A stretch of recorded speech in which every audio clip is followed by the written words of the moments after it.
வணக்கம். Grease land promoter. நாம் இன்றைக்கி வந்திருக்கக்கூடியது நம்ம யூடியூப் சேனலில் ஒரு சின்ன பட்ஜெட்டில் ஒரு வீடு போட்டு சேல்ஸ் ஆகி அட்வான்ஸ் ஆகி ரிட்டர்ன் ஆகிருக்கு. இந்த வீடு தான் நீங்கள் பார்க்க முன்னாலே நம்ம போட்டிருக்க வீடு தான். என்ன பாருங்கள், 1 சென்ட் 150 இந்த லிங்க்ஸில் இந்த வீடு அமைச்சிருக்காங்க. ஒரு பைக்கு பார்க் இருக்குது, போர் வசதி இருக்குது. விலை 15 லட்சம் தான் சொல்கிறாங்க. பாதை நல்ல பெரிய பாதை. என்ன பாருங்கள், பெரிய பாதை. உங்களுக்கு 16 அடி பாதை இருக்குது. வீடு நல்ல பெரிய, உங்களுக்கு ஒரு பெட்ரூமு, ஒரு ஹாலு, ஒரு கிச்சன் அப்படியெல்லாம் அமைஞ்சிருக்கு பாருங்கள்.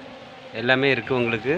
வீடியோ பாருங்கள். வீடியோ பார்த்துட்டு இது என்ன ஒரு ஆள் அட்வான்ஸு போட்ட ஆள் இப்போ எனக்கு முடிக்க முடியல சொல்லியிருக்காங்க. அதனால் நமக்கு 2வது விற்பனைக்காக 2-3 தடவை மாறி நமக்கு விற்பனைக்கு வந்தாச்சு. இருந்தாலும் நம்ம வியூவர்ஸ் சப்ஸ்கிரைபர் நீங்கள் ஏதாவது விருப்பப்பட்டீங்கன்னா இந்த வீடை வந்து வாங்குங்க. விலை குறைஞ்ச ப்ரைஸ். மொத்தம் 15 லட்ச ரூபா தான் கேட்காங்க. Nagercoil NGO colony